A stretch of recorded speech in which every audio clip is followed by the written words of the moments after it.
I'm just going to read back to you your statement, Jackie, so you can connect with it again. I choose the end result of having a huge on and offline high vibe community where people connect and find truth, healing, and transformation. So as we hold that focus in mind, we then decide on the databases to use in this analysis. And I just sit and look at the screen and use part guidance and part knowledge of the databases.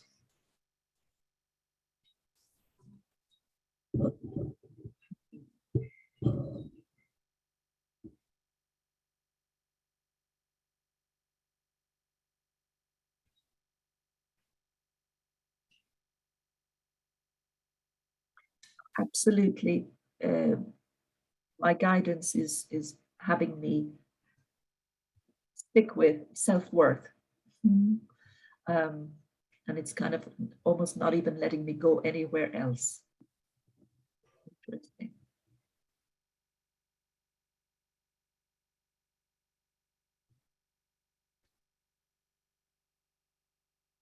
And there's a part of me that doesn't trust that wants to say, oh, but what if I miss something else? And I've learned to just stay with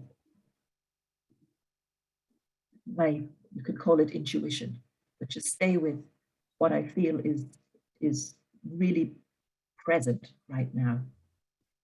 So I'm going to choose self-worth, going in, and now deciding how many entries we want from each of these 3 databases.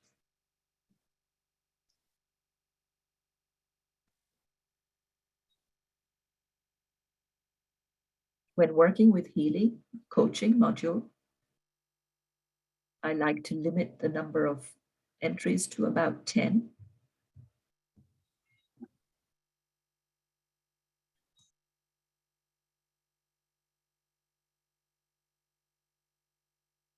Then I'm just, you might be surprised at how long I take just hovering over these to choose the numbers, but it really is worth going slowly here. So basis of self-esteem is 4.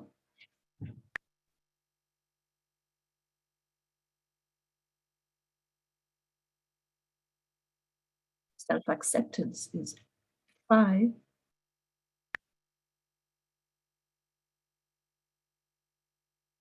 And parameters for happiness is 2. Okay. So having selected those, I go back. And we're ready to do the analysis.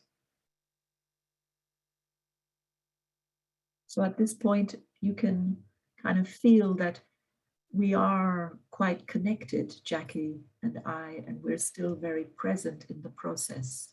We're not distracted by anything. And maybe a quick sip of water.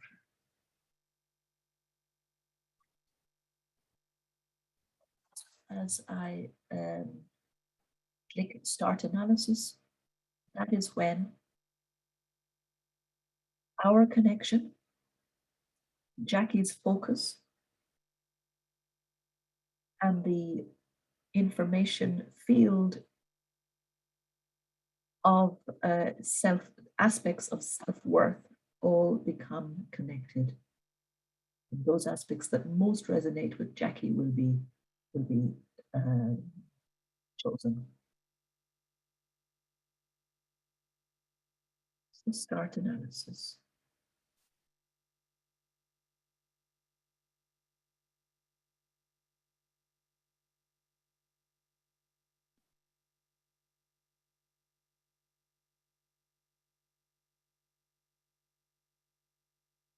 And here we have your result, Jackie.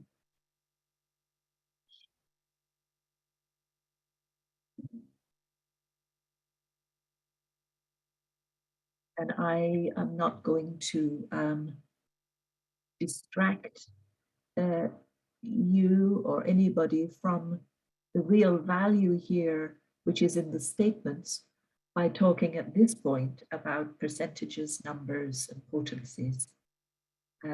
Those parameters are not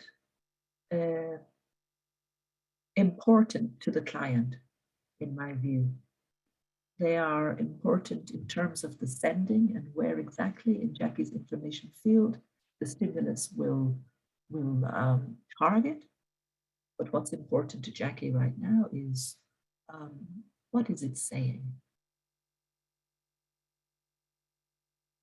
So I'm going to work through them one by one.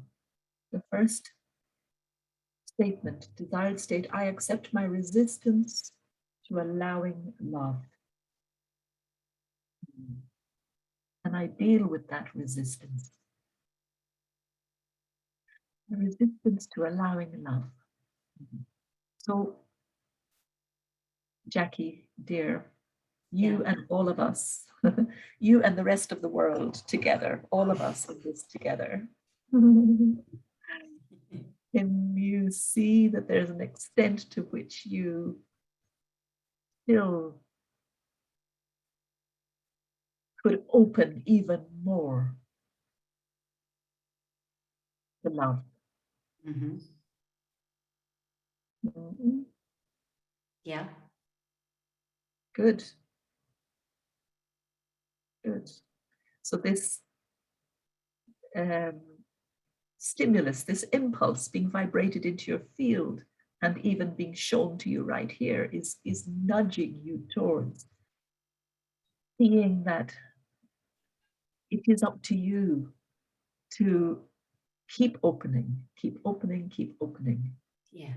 To love. Yeah. Okay? Yeah. Good. Good. The next point.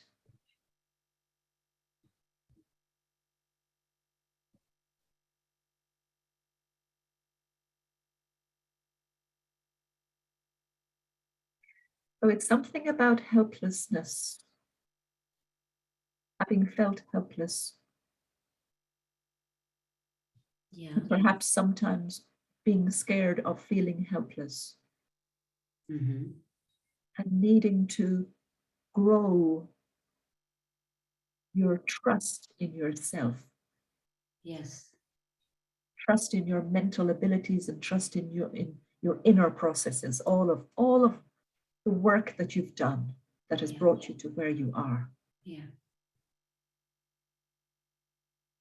And not doubt yourself. Know that in every situation you are in, you will find within yourself a way to deal with it. You do already, ongoingly. Yeah. So this is reminding you of that.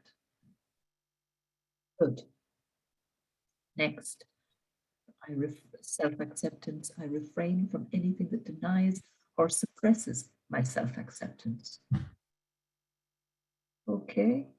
So what does that say to you? Well, that I refrain from anything that denies or suppresses my self-acceptance. I should not go into that. Yeah. Yeah. Yeah. Yeah. Like I'm thinking self-criticism. Absolutely. I am my own biggest criticist. Like, Yeah.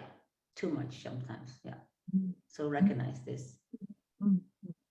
Really recognizing it and recognizing what it feels like in your body when you catch yourself doing that, just taking the time to notice that, whoa, it's painful. It's painful when I do that. Yeah. It's painful when I don't accept myself as I am and I keep pushing myself. Yeah. Like I'm not there yet. I'm not good enough yet. Okay, Yeah. good. So yeah, Yeah. encouraging you to notice the painfulness of it so that you can just go, wow, you know, I don't need to do that. I don't need to do that to myself. It's okay. I'm okay, exactly as I am. Yeah. And notice how the body can relax.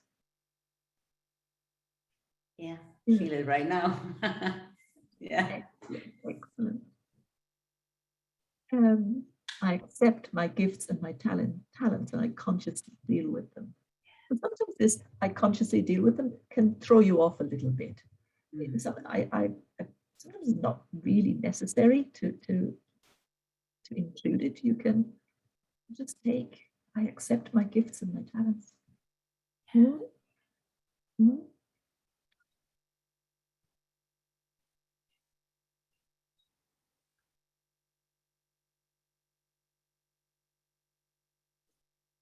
Oh, I have an appropriate, benevolent compassion for myself at all times.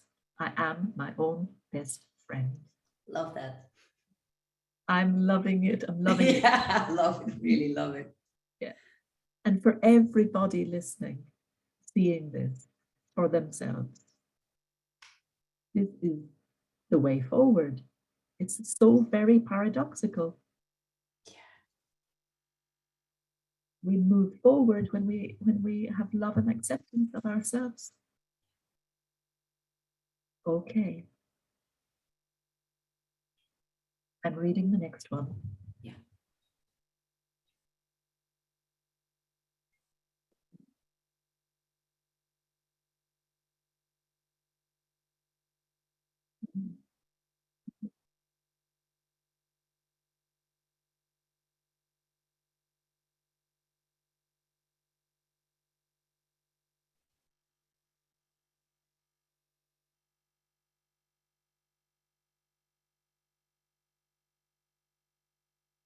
So this is basically about our human tendency to compare ourselves with others.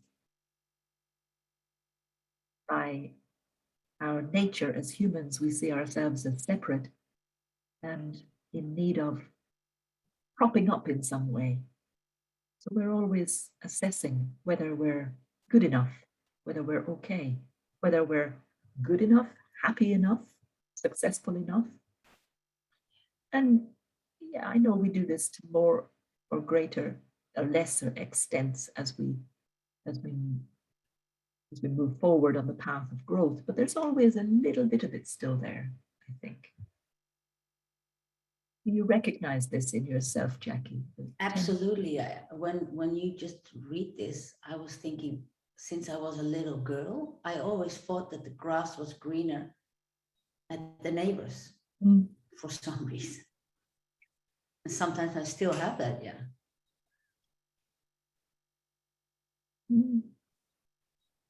Amazing, So, yeah. isn't it?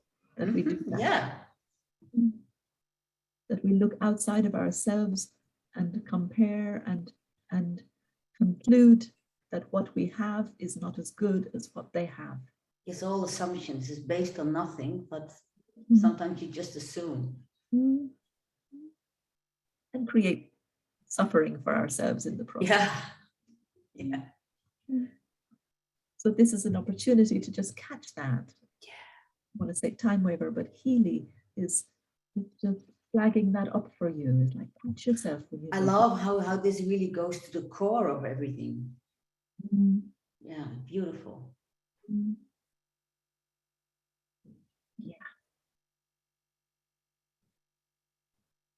Good. I realize and develop a healthy ego. My ego is healthily trained. Beautiful. Yeah. Beautiful. So ego is being defined here as a healthy sense of self, on the one hand. Yeah. And it's also being defined as that part of us which, when it is unhealthy, then it can be limiting, destructive even. Yeah. But a healthy sense of self is a good thing. Yeah. I remember a quote from some teacher saying, maybe the Buddha, I don't know, he who loves himself will never harm another. Yeah. It's an unhealthy, damaged sense of self that causes us to Hurt others. Yes. hurt others. Absolutely. Yeah. Beautiful. So I just go back to that, Jackie. This is saying Be proud of who you are. Be proud of all of your achievements. Really embody who you are proudly. Walk tall. Yeah. Yes. Yeah. Basics of self-esteem.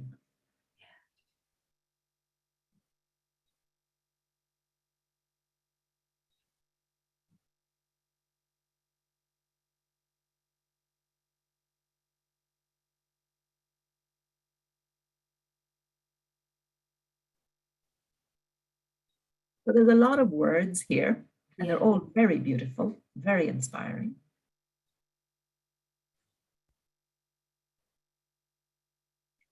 And the words that pop out for me are inner abundance, being the source of your self-worth.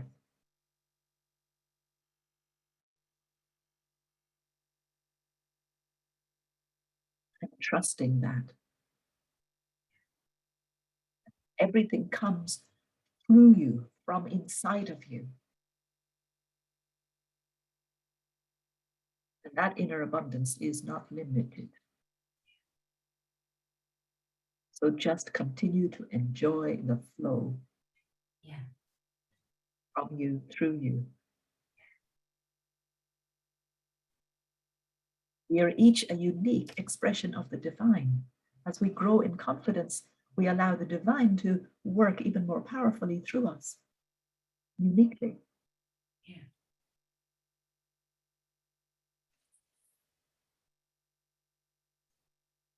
I deserve sincere, uplifting love and the relief, and I release the pain and the longing.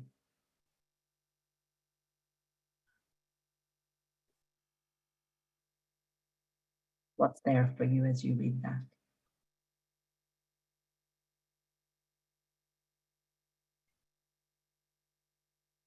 Well, exactly as it is stated there, I deserve sincere, uplifting love and release the pain and longing. I've had relationships in my life when I was damaged. Of course, I met damaged people, and I didn't have really good experiences in relationships. So I also withdraw myself sometimes from relationships because it was not such a pleasant experience. But now I'm opening my heart again, and so yeah, I recognize this. Yeah. We can get stuck in cycles of pain and longing. Yeah. Because they allow us to try again and again to resolve something that was unresolved as a child. It's like, if I do this, maybe I'll have that experience of being loved. So we're on a treadmill. Yes. Here is the opportunity to say, I turn my back on that. That was in the past. Yeah. I now fully believe that I deserve uplifting love, sincere love. Beautiful. 3 more.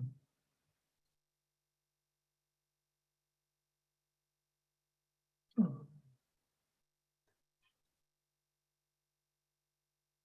That I recognize a lot. You know what? I don't know why, but ever since I was born, I feel so responsible for everybody. Right. I've been very sick for a few months, and I had severe nerve pain in my leg and in my lower back. It took me a few months, and in the middle of the deepest pain, as I could not stand it anymore, I was screaming, and I'm not responsible for everybody anymore. I was really releasing myself. This is a big thing for me. Wow. But obviously, there is still a little trace of that. That I want everybody to be happy, my family, but also the whole wide world, and then I may also be happy. Yeah. Wow. It's really, really deep that this is coming up. Wonderful. That's great. Awesome. Good.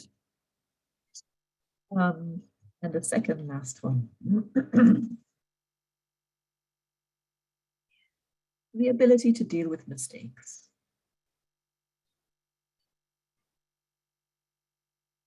Yeah. In a benevolent and cooperative manner. I'm a little bit of a perfectionist. Oh, you too? I want I want everything to be perfect. And I know it's stupid because you should strive for 80% perfectionism and the other 20% let it go, because that's the damaging part. So yeah, I resonate with it. Nice. And the problem with being too much of a perfectionist with ourselves or others is that it causes us to hide those parts that we think are not perfect, or other people sense that they don't feel safe to show that bit. That they don't exactly. Yeah. So, Yeah. Okay, good. I accept, so here's a good example of how to interpret. I accept my ignorance and deal with it consciously. So let me just tune in and see, what is this saying? And you can share if there's something that you see in it, you can share, Jackie, equally.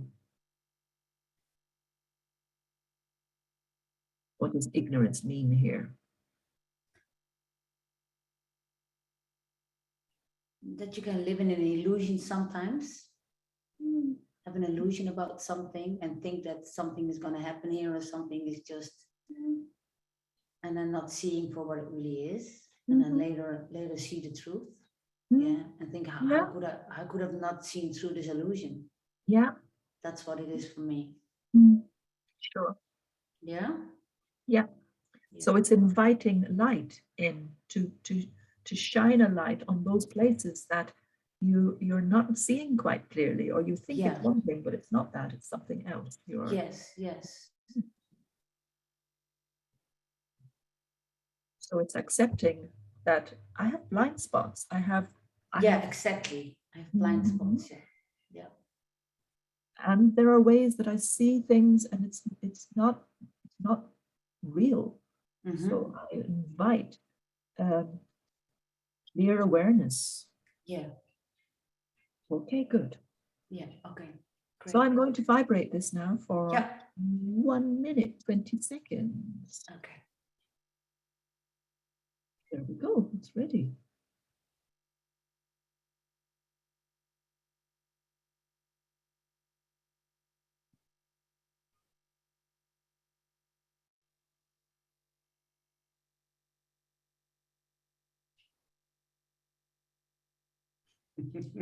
Brings a very, very joyous energy into my body. Really? Yeah. Yes.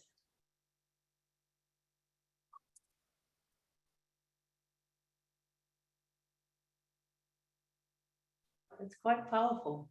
Yeah. It's very joyful. I can feel something being lifted. Yeah, like it's going like this. Yeah, feel it all the way up my spine. How amazing is this?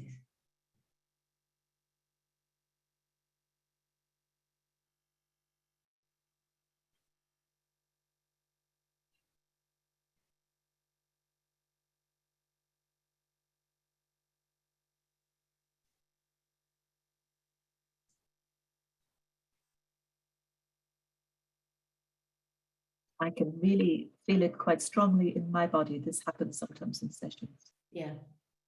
Feel it in my breathing. Yeah. Changes. Yeah. When deep healing is occurring, my breathing changes. And it's still going on, even though the sending has stopped. Beautiful. So this, Jackie, is like dropping a pebble in water.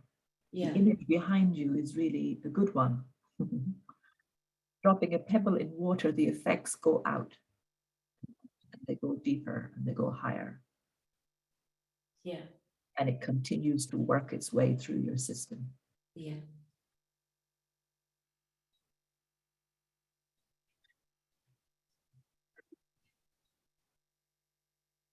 Just waiting for a moment to see what is next to say about this.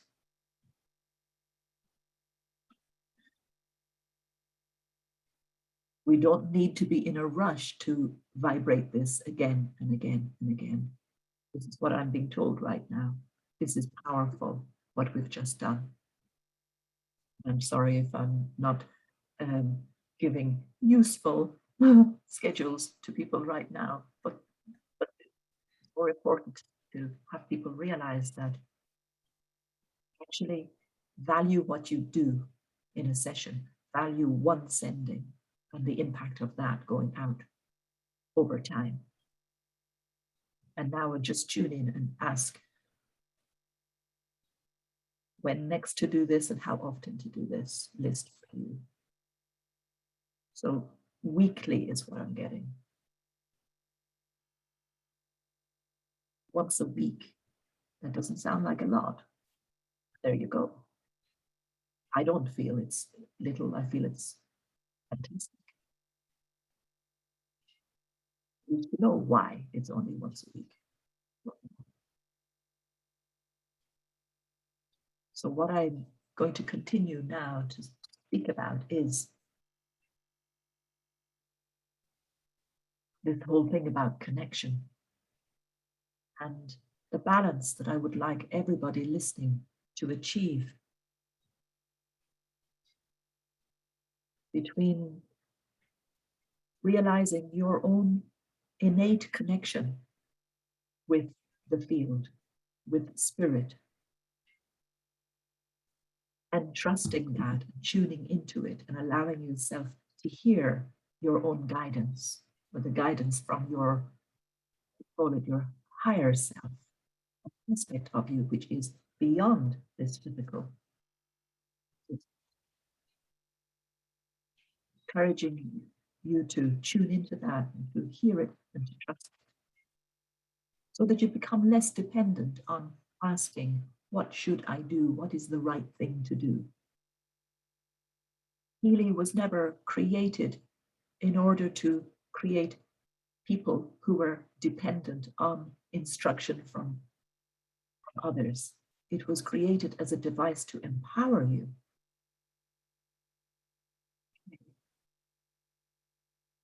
So what I want you to get on the one hand is that sense of self-confidence and trust in your own connection with the field, and that you can work with this device in a way that's totally creative and different each time. As long as you are connected with yourself, connected with the client, coming from an open-hearted, loving intention, you cannot go wrong. Beautiful.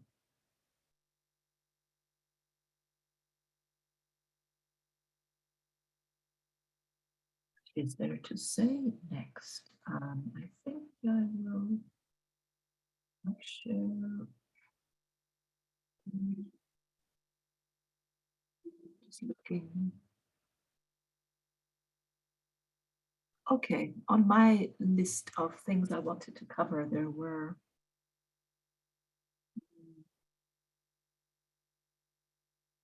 was the issue of what to expect after a session, follow-up sessions, mapping change over time.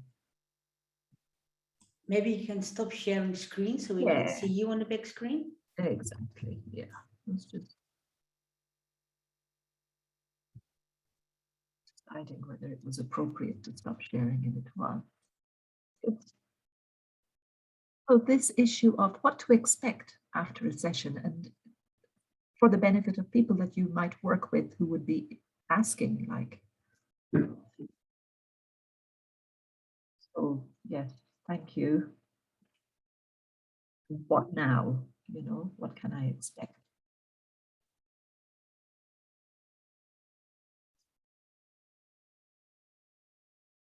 The short answer is everybody is so absolutely individual that we can't say what one person can expect to experience.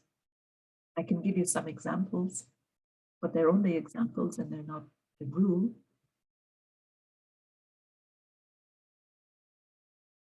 So I'm thinking of best case scenario. Best case scenario is that the person feels more connected with who they are. They remember who they are. They were like, wow, okay, yeah. There's no other way to say it. It's like I was living kind of before I was living slightly beside myself or outside of myself. And now I have come into myself. Oh, this is who I am. This is what it is to be me. Ah, yes. And there's a joy that goes with that. There's a freedom that goes with that. There's an excitement. And energy then increases. Physical energy increases at the same time. Because what's happened is that the life force is able to flow through you more clearly. This is the point of all healing, is unblocking those places where the life force is trying to get through you and is suppressed. That eventually causes emotional pain and physical pain. So as we clear these blocks, life force flows through, you have more energy, more vitality, more clarity, mental clarity. With that comes awareness. It's like you just suddenly decide to stop doing that thing that's not useful, like putting sugar and coffee and having 2 cups a day. Just suddenly realize, I don't want to do that anymore. Yeah. So these are the examples of things that happen organically as a result of clearings like this and um, the sending of positive impulses, vibrations into your field. What can also happen along the way is that as the life force flows more strongly through you, it hits some blocks and you become aware of, maybe on the physical level, pain that you haven't had for quite a while, but it's an old pain. What's happening there is that the vital force now has the strength to push through it. The body has the ability now to perhaps heal that. So we call it a return of old symptoms. You're healing and you're going back to heal old symptoms, to finish the job, if you like. So when those kind of symptoms crop up, I say to people, do whatever you need to do to just take care of yourself. You may experience detox symptoms. The body is now able to throw off, shed some garbage that it's been carrying. So if you feel a little bit fluey or headachy, just drink more water and rest, and you'll be fine within a day or two. It's just, yeah, it's a clearing. Emotionally, you might experience a level of vulnerability or cheerfulness or sadness or something that as a surprise, it kind of seems to come out of the blue after a session like this. And I say, in those situations, allow those feelings, but see them as passing through. Energy is just moving through you. Don't latch onto it and make a big deal about it and say, oh my God, I'm back to square one because I'm feeling that again. You're feeling it now because it's moving out. As things move out of your system, you feel them. As long as you don't hang on to it and say, oh no, this is real and it's a problem. It's not a problem, it's just moving through. Okay. I do think it's good to check in and have a session again to give the friend, client an opportunity to assess, to look back and see, where was I a month ago? What's happened 6 weeks ago? What happened in the past month? How am I now in relation to that intention that I created, what I wanted? Because sometimes we don't notice the progress. Until we sit down and speak with someone who was there with us, we don't notice the progress and we forget that we even had that complaint in the first place, because it's gone now. We're not aware of it because it's not there. So the follow-up session is a good way to remind ourselves of the progress that we've made, and to then decide whether we want to continue and we want more support to continue with that particular issue. Or something new has cropped up. We've found another growing edge, as they say, and we want to focus on that. Okay, I think we could allow questions now, if you